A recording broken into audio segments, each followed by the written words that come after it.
আসসালামু আলাইকুম। কেমন আছেন সবাই? আশা করি ভালো। আজকে আমি রমজানের স্পেশাল চিকেন ডোনাট বানিয়ে দেখাবো। খুবই সহজভাবে করেছি। আপনারা এটা পুরো রমজান মাসের জন্য কিন্তু তৈরি করে ফ্রোজেন করতে পারেন। এখনও কিন্তু রমজানের কয়েকটা দিন বাকি আছে। আপনারা এখন থেকেই তৈরি করে এটা ফ্রোজেন করে রাখলে আপনারা ঈদের জন্য চাইলে ফ্রোজেন করে রাখতে পারেন। এটা আপনাদের কাজটা কিন্তু খুবই সহজ হবে। রমজানে কিন্তু অতিরিক্ত কাজ করতে ইচ্ছা হয় না, ঝামেলা লাগে। যার জন্য আপনারা রমজানের আগে তৈরি করে এটা কিন্তু আপনারা এয়ারটাইট কন্টেনারে বা জিপলক ব্যাগে ভরে খুব সুন্দরভাবে কিন্তু 1 মাসের জন্য বা 1.5 মাসের জন্য ফ্রোজেন করতে পারেন। এটা এতটাই সহজ আর খুবই সহজ, খুবই অল্প উপকরণ দিয়ে কিন্তু এটা ঝটপট তৈরি করা যায়। আর এটাতে কিন্তু মশলা বলেন আপনি যে কোনো উপকরণ খুবই কম লাগে। এটা কিন্তু খুবই হেলদি। এটা অতিরিক্ত আপনার স্পাইসিও না, যার জন্য আপনারা কিন্তু এটা তৈরি করে রাখতে পারেন এবং ইফতারে কিন্তু আপনারা এটা অনায়াসেই খেতে পারেন। আর এটা দেখতে পাচ্ছেন কতটা সুন্দর হয়েছে। এটা উপরে ক্রিস্পি, ভেতর সফট। আর এরকম গ্রিন চাটনি দিয়ে কিন্তু খেতে বেশ ভালোই লাগে।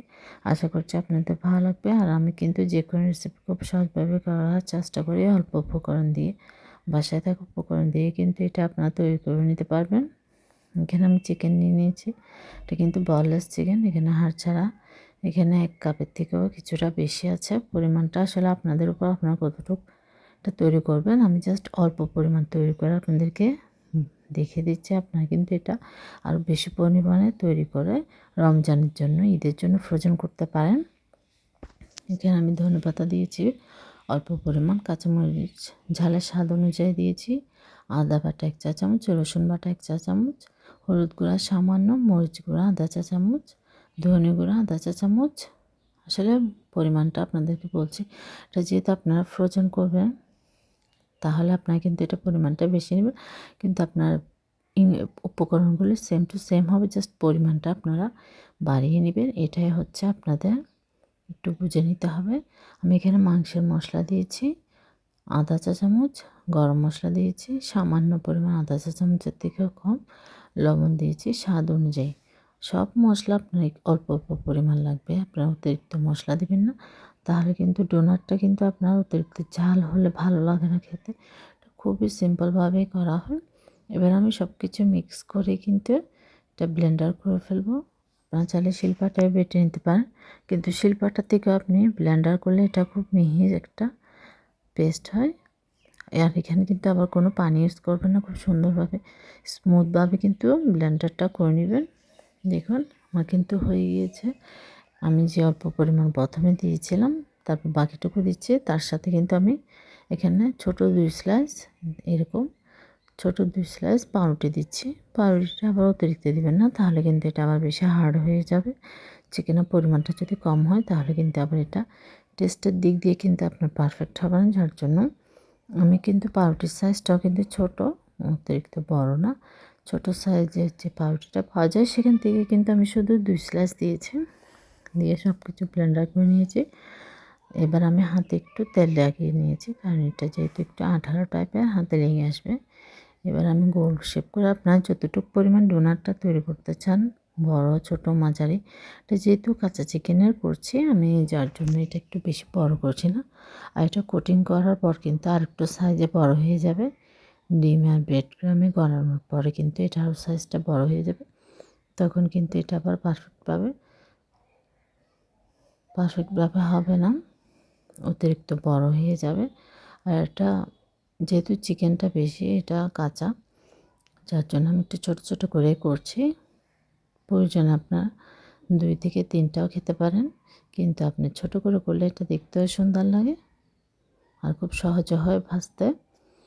এভাবে করে কিন্তু আমি প্রত্যেকটা ডোনাট কথা বলতে বলতে কিন্তু তৈরি করে নিয়েছি। দেখতে পাচ্ছেন এইটুকু পরিমাণ চিকেন দিয়ে কিন্তু মাশাআল্লাহ করে আমার প্রায় অনেকটাই হয়েছে। যেহেতু আমি সাইজটা একটু ছোটো করেছি, অতটাও ছোটো না, এটা আপনারা দেখতে পারবেন যখন ব্রেড ক্রাম আর ডিমের মধ্যে গড়িয়ে নেব তখন আর একটু বড় বড় হয়ে যাবে। প্রথমে একটি নর্মাল তাপমাত্রার ডিমটা ফেটিয়ে নিয়েছি।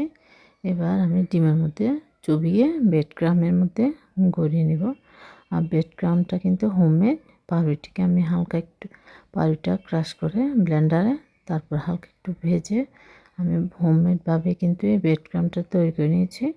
কিন্তু খুবই সহজ, আপনারা চাইলে দোকানের ব্রেড ক্রাম্বটা ইউজ করতে পারেন, না হয় টোস্ট বিস্কুটের গুঁড়াটাও ইউজ করতে পারেন, কোনো সমস্যা নেই। যার যেমন ভালো লাগে সেভাবে করে নিতে পারেন। এভাবে করে আমি কিন্তু প্রত্যেকটা ডোনাট কোট করে নিব। আর এটা কিন্তু শুকনো হাতে করবেন, তাহলে কিন্তু আপনার ব্রেড ক্রাম্বটাও নষ্ট হবে না, ডিমটাও নষ্ট হবে না। অনেকে কিন্তু ম্যাসি হয়ে যায়, অনেকটা পরিমাণ ব্রেড ক্রাম্ব নষ্ট হয়, ডিমটা নষ্ট হয়। তার জন্য একটু খেয়াল করে আপনারা আমার মতো করে করলে আপনাদের কিন্তু এটা খুবই সুন্দরভাবে কিন্তু আপনারা খুবই অল্প পরিমাণ দিয়ে কিন্তু কোট করে নিতে পারবেন। এভাবে করে আমি প্রত্যেকটা ডোনাট কিন্তু সুন্দরভাবে কোট করে নেব, ডিমে চুবিয়ে এবং ব্রেড ক্রাম্ব দিয়ে গড়িয়ে।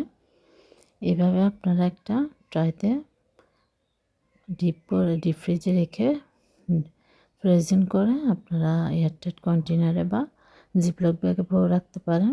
এটা কিন্তু 1 মাস পর্যন্ত আপনারা পুরো রমজান জুড়েই খেতে পারবেন যদি এখন থেকেই তৈরি করে রাখেন। এটা খুবই সহজ, খুবই ঝটপট, অল্প সময়ে কিন্তু হয়ে যায়।